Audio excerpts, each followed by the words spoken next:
Part 1. The Central and Superuniversos. Paper 1. The Universal Father. The Universal Father is the God of all creation, the first source and center of all things and beings. First think of God as a creator, then as a controller, and lastly as an infinite upholder.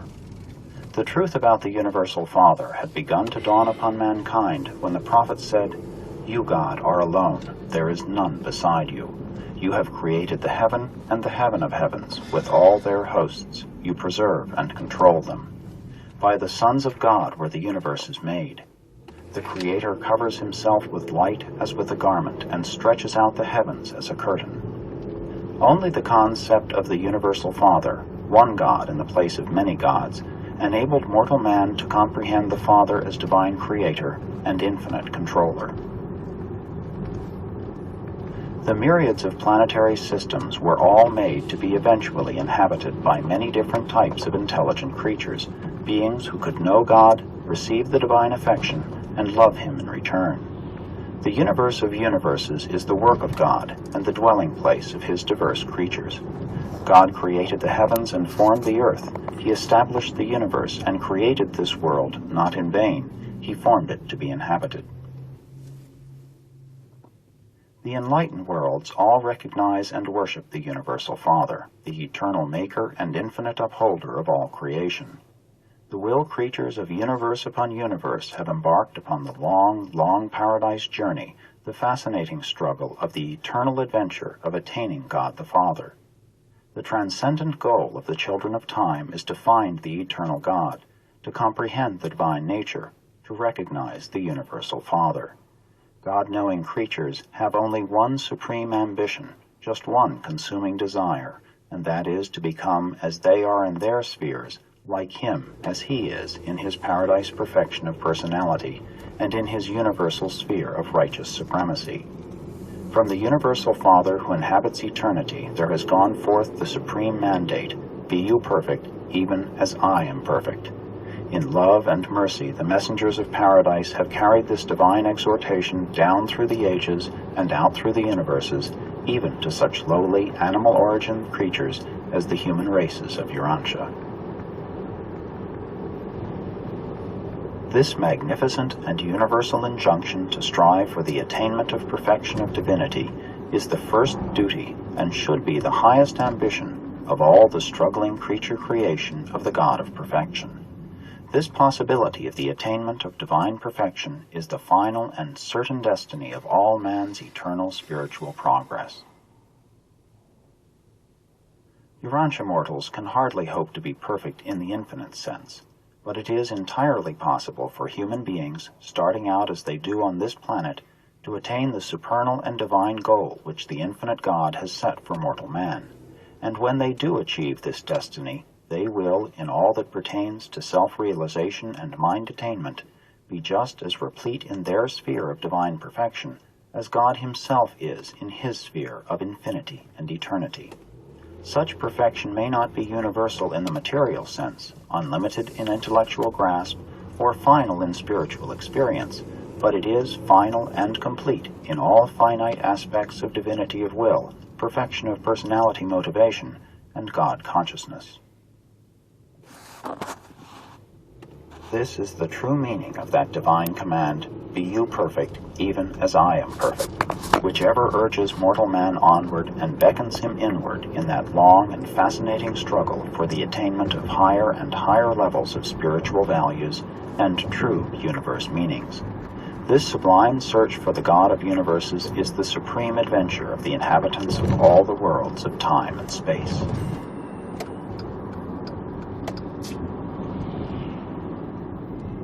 1. The Father's name. Of all the names by which God the Father is known throughout the universes, those which designate him as the first source and universe center are most often encountered. The first Father is known by various names in different universes and in different sectors of the same universe. The names which the creature assigns to the Creator are much dependent on the creature's concept of the Creator. The first source and universe center has never revealed himself by name, only by nature. If we believe that we are the children of this Creator, it is only natural that we should eventually call him Father. But this is the name of our own choosing, and it grows out of the recognition of our personal relationship with the first source and center. The Universal Father never imposes any form of arbitrary recognition, formal worship, or slavish service upon the intelligent will creatures of the universes. The evolutionary inhabitants of the worlds of time and space must, of themselves, in their own hearts, recognize, love, and voluntarily worship him. The Creator refuses to coerce or compel the submission of the spiritual free wills of his material creatures. The affectionate dedication of the human will to the doing of the Father's will is man's choicest gift to God. In fact, such a consecration of creature will constitutes man's only possible gift of true value to the Paradise Father. In God, man lives, moves, and has his being. There is nothing which man can give to God except this choosing to abide by the Father's will. And such decisions, effected by the intelligent will creatures of the universes, constitute the reality of that true worship which is so satisfying to the love-dominated nature of the Creator Father.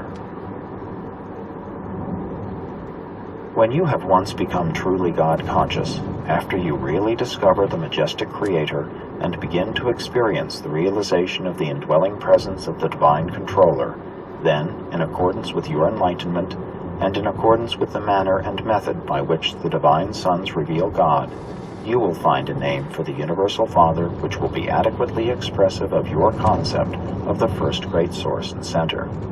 And so, on different worlds and in various universes, the Creator becomes known by numerous appellations, in spirit of relationship all meaning the same, but in words and symbols, each name standing for the degree, the depth of his enthronement in the hearts of his creatures of any given realm.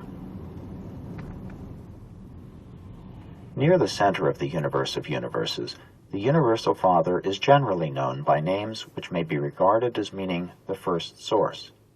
Farther out in the universes of space, the terms employed to designate the Universal Father more often mean the Universal Center.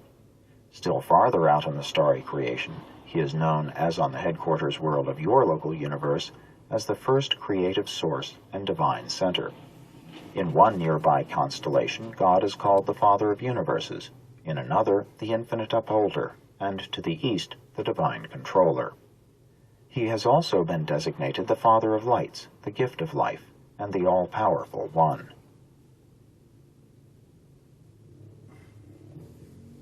On those worlds where a Paradise Son has lived a bestowal life, God is generally known by some name indicative of personal relationship, tender affection, and fatherly devotion.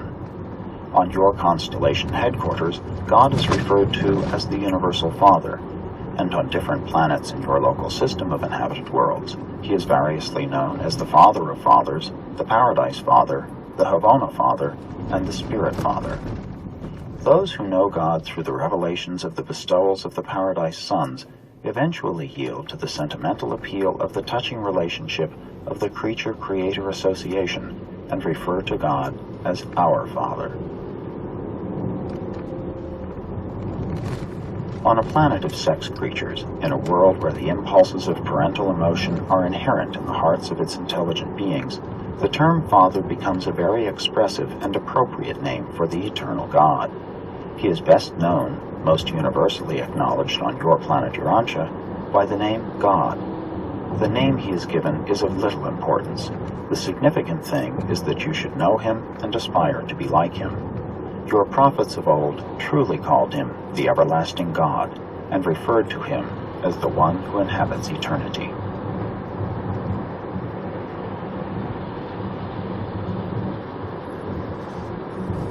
Two, the reality of God. God is primal reality in the spirit world. God is the source of truth in the mind spheres. God overshadows all throughout the material realms. To all created intelligences, God is a personality, and to the universe of universes, he is the first source and center of eternal reality. God is neither man-like nor machine-like. The First Father is universal spirit, eternal truth, infinite reality, and Father personality. The eternal God is infinitely more than reality idealized or the universe personalized. God is not simply the supreme desire of man, the mortal quest objectified. Neither is God merely a concept, the power potential of righteousness. The universal Father is not a synonym for nature, neither is he natural law personified. God is a transcendent reality, not merely man's traditional concept of supreme values.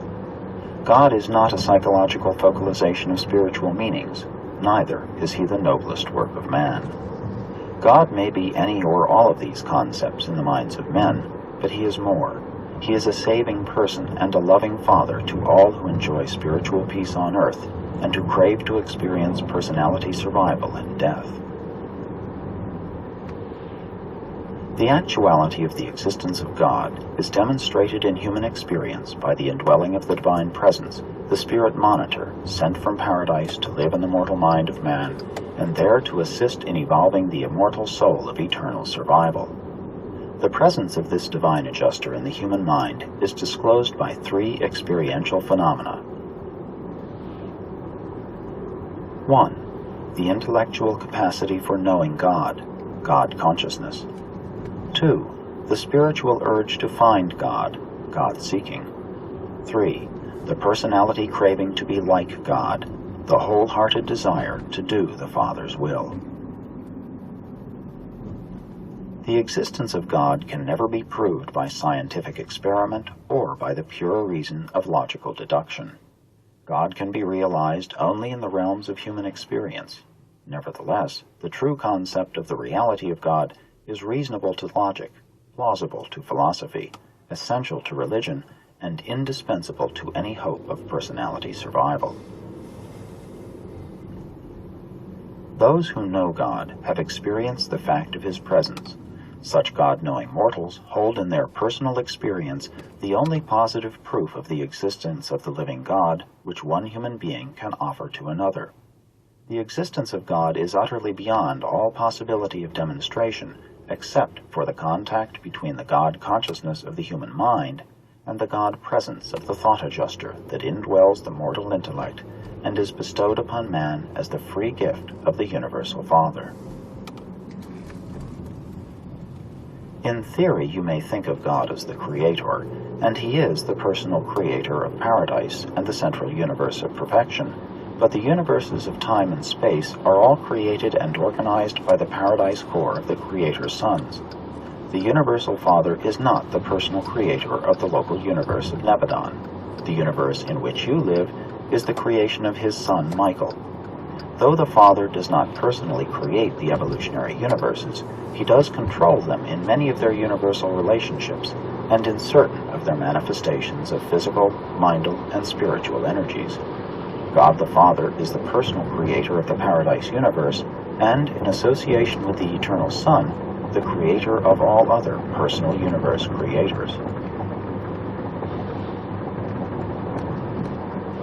As a physical controller in the material universe of universes, the first source and center functions in the patterns of the eternal Isle of Paradise, and through this absolute gravity center, the eternal God exercises cosmic over-control of the physical level, equally in the central universe and throughout the universe of universes.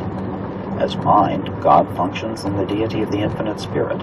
As Spirit, God is manifest in the person of the eternal Son, and in the persons of the divine children of the eternal Son. This interrelation of the first source and center with the coordinate persons and absolutes of paradise does not in the least preclude the direct personal action of the universal Father throughout all creation and on all levels thereof. Through the presence of his fragmentized spirit, the Creator Father maintains immediate contact with his creature children and his created universes.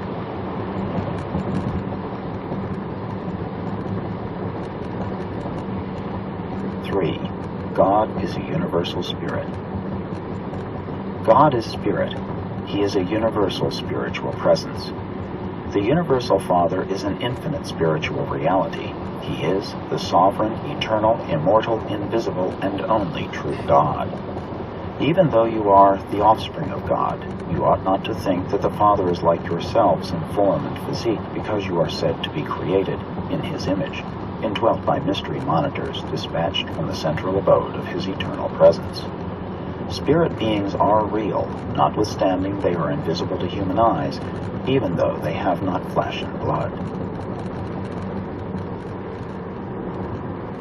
Said the seer of old, "Lo, he goes by me, and I see him not. He passes on also, but I perceive him not." We may constantly observe the works of God. We may be highly conscious of the material evidences of His majestic conduct, but rarely may we gaze upon the visible manifestation of His divinity, not even to behold the presence of His delegated spirit of human indwelling. The Universal Father is not invisible because He is hiding Himself away from the lowly creatures of materialistic handicaps and limited spiritual endowments. The situation rather is, you cannot see my face, for no mortal can see me and live. No material man could behold the Spirit God and preserve his mortal existence. The glory and the spiritual brilliance of the Divine Personality presence is impossible of approach by the lower groups of spirit beings or by any order of material personalities. The spiritual luminosity of the Father's personal presence is a light which no mortal man can approach, which no material creature has seen or can see. But it is not necessary to see God with the eyes of the flesh in order to discern Him by the faith vision of the spiritualized mind. The spirit nature of the Universal Father is shared fully with His coexistent self, the Eternal Son of Paradise. Both the Father and the Son, in like manner, share the universal and eternal Spirit fully and unreservedly with their conjoint personality coordinate, the Infinite Spirit. God's Spirit is, in and of Himself, absolute. In the Son, it is unqualified. In the Spirit, universal. And in and by all of them, infinite. God is a universal Spirit. God is the universal person. The supreme personal reality of the finite creation is Spirit. The ultimate reality of the personal cosmos is absonite Spirit. Only the levels of infinity are absolute, and only on such levels is there finality of oneness between matter, mind, and spirit. In the universes, God the Father is, in potential, the over-controller of matter, mind, and spirit. Only by means of His far-flung personality circuit does God deal directly with the personalities of His vast creation of will creatures, but He is contactable, outside of paradise, only in the presence of His fragmented entities, the will of God abroad in the universes. This paradise spirit that indwells the minds of the mortals of time, and there fosters the evolution of the immortal soul of the surviving creature, is of the nature and divinity of the Universal Father. But the minds of such evolutionary creatures originate in the local universes, and must gain divine perfection by achieving those experiential transformations of spiritual attainment which are the inevitable result of a creature's choosing to do the will of the Father in heaven. In the inner experience of man, mind is joined to matter. Such material-linked minds cannot survive mortal death. The technique of survival is embraced in those adjustments of the human will and those transformations in the mortal mind whereby such a God-conscious intellect gradually becomes spirit-taught and eventually spirit-led. This evolution of the human mind from matter association to spirit union results in the transmutation of the potentially spirit phases of the mortal mind into the Morancha realities of the immortal soul. Mortal mind, subservient to matter, is destined to become increasingly material and consequently to suffer eventual personality extinction. Mind yielded to spirit is destined to become increasingly spiritual and ultimately to achieve oneness with the surviving and guiding divine spirit, and in this way to attain survival and eternity of personality existence. I come forth from the eternal, and I have repeatedly returned to the presence of the Universal Father. I know of the actuality and personality of the first source and center, the eternal and universal Father. I know that, while the great God is absolute, eternal, and infinite, he is also good, divine, and gracious. I know the truth of the great declarations, God is spirit, and God is love. And these two attributes are most completely revealed to the universe in the eternal Son.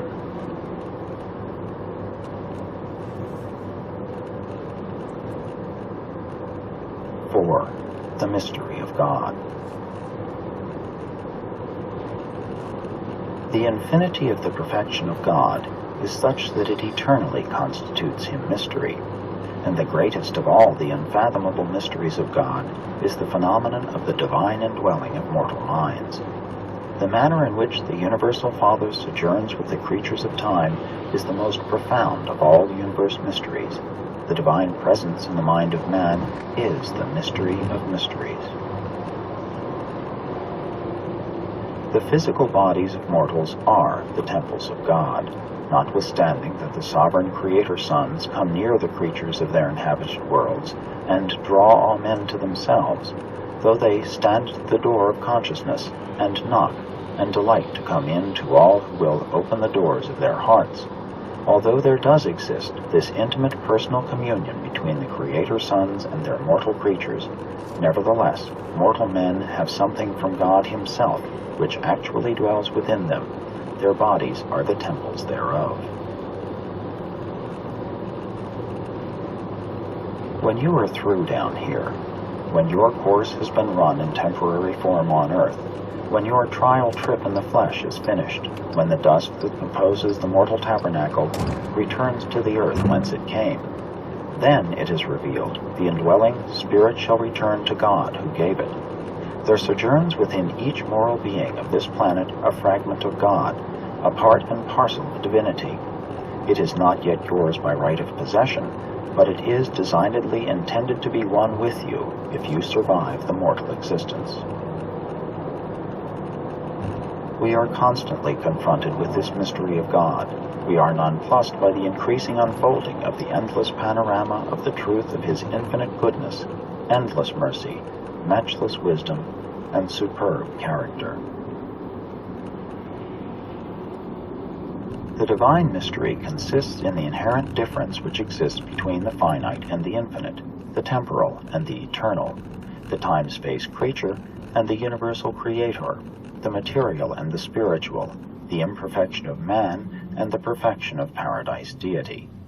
The God of universal love unfailingly manifests himself to every one of his creatures up to the fullness of that creature's capacity to spiritually grasp the qualities of divine truth, beauty, and goodness. To every spirit being and to every mortal creature in every sphere and on every world of the universe of universes, the Universal Father reveals all of his gracious and divine self that can be discerned or comprehended by such spirit beings and by such mortal creatures. God is no respecter of persons, either spiritual or material. The divine presence which any child of the universe enjoys at any given moment is limited only by the capacity of such a creature to receive and to discern the spirit actualities of the supermaterial world. As a reality in human spiritual experience, God is not a mystery. But when an attempt is made to make plain the realities of the spirit world to the physical minds of the material order, mystery appears. Mysteries so subtle and so profound that only the faith grasp of the God-knowing mortal can achieve the philosophic miracle of the recognition of the infinite by the finite, the discernment of the eternal God by the evolving mortals of the material worlds of time and space.